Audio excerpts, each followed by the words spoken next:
春天嚟啦，池塘入邊嘅冰呢，慢慢咁融化。青蛙媽媽瞓咗成個冬天，終於都瞓醒啦。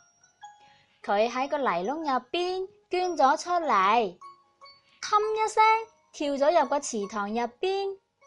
喺水草上邊呢，生咗好多又黑又圓嘅卵。春風吹過嚟，太陽公公照到池塘入邊嘅水越嚟越暖。青蛙媽媽生嘅卵呢，慢慢咁樣喐起身嘞噃，變成咗一群頭大大、尾巴長長嘅蝌蚪。佢哋喺水入邊游嚟游去，好開心啊！有一日，鴨媽媽帶住佢啲細路嚟到池塘入邊玩啦。小蝌蚪見到鴨媽媽帶住佢啲鴨仔喺水入邊游嚟游去，就諗起咗自己嘅媽媽啦。小蝌蚪，你問我，我問你，我哋嘅媽媽究竟喺邊度呢？不過呢，邊個都唔知道啊！佢哋一齊游到去鴨媽媽身邊啦，問鴨媽媽：鴨媽媽，鴨媽媽，你有冇見過我哋嘅媽媽啊？你可唔可以話俾我哋聽，我哋嘅媽媽係點樣㗎？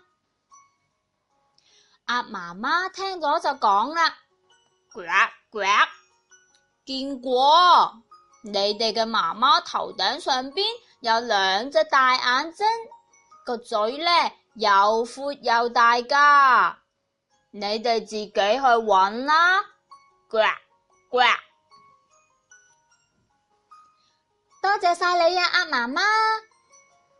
於是小蝌蚪呢就好開心咁樣向前游去啦，繼續揾佢哋嘅媽媽。呢個時候有條大魚游咗過嚟噃，小蝌蚪見到佢嘅頭頂上邊有兩隻好大嘅眼睛㗎，個嘴呢又闊又大，佢哋就諗啦，一定係媽媽嚟啦。於是呢就追上去叫媽媽啦，媽媽，媽媽。條大魚呢就笑住同佢哋講啦，我唔係你哋嘅媽媽啊，我係魚仔嘅媽媽。你哋嘅媽媽呢有4隻腳，去前邊去揾啦。唔該晒你啊，魚媽媽。於是小蝌蚪又向前游去啦。呢個時候，一隻大烏龜游咗過嚟噃。小蝌蚪見到大烏龜有4隻腳㗎，於是個心就諗啦，今次真係媽媽嚟啦。於是佢哋就追過去叫啦，媽媽，媽媽。大烏龜就笑住講啦，我唔係你哋嘅媽媽啊，我係烏龜仔嘅媽媽。你哋嘅媽媽呢個肚係白色㗎，去前邊揾啦。多謝晒你啊，烏龜媽媽。於是小蝌蚪又繼續向前游啦。呢個時候有隻大白鵝，咯咯咯咯咁叫住游咗過嚟啦。小蝌蚪見到大白鵝嘅白肚皮，就好開心咁樣諗啦，今次真係揾到媽媽啦。於是就追咗上去，大聲咁樣叫，媽媽，媽媽。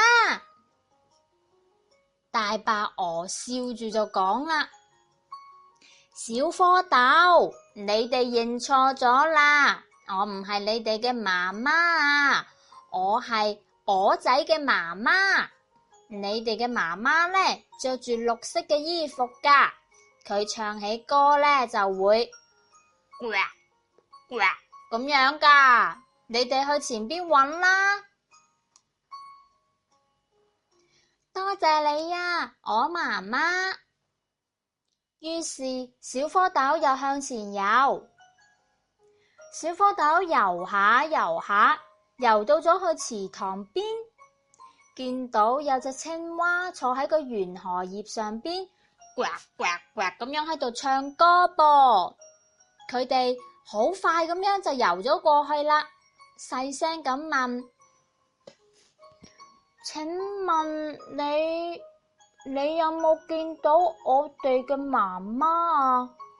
佢嘅頭頂上邊呢有兩隻大眼睛㗎，個嘴呢又闊又大，佢哋有四隻腳㗎，有白色嘅肚皮，着住綠色嘅衫㗎，唱歌呢就會呱呱咁樣㗎。青蛙聽咗就笑啦，傻仔，我咪你哋嘅媽媽咯。小蝌蚪聽咗，一齊就搖下條尾，好開心咁樣講啦：媽媽，媽媽，但係好奇怪啊，我哋嘅樣點解同你生得唔一樣嘅？青蛙媽媽就笑住講啦：咁係因為你哋仲細，過幾日呢，你哋就會生出兩隻腳嚟㗎啦。再過多幾日呢，你哋又會再生出兩隻腳，等四隻腳都生齊啦。除咗件綠色嘅衫，你哋呢就同媽媽一模一樣㗎啦。嗰陣呢，你哋就可以跟住媽媽跳上岸入邊捉蟲仔食啦。小蝌蚪聽咗，好開心咁樣游喺水入邊啦。耶！我哋終於揾到媽媽啦！我哋揾到媽媽啦！好媽媽，好媽媽，你快啲過嚟我哋呢邊啦！你快啲過嚟啦！於是青蛙媽媽氹一聲咁跳咗入個水入邊，同埋佢啲細路一齊去玩啦。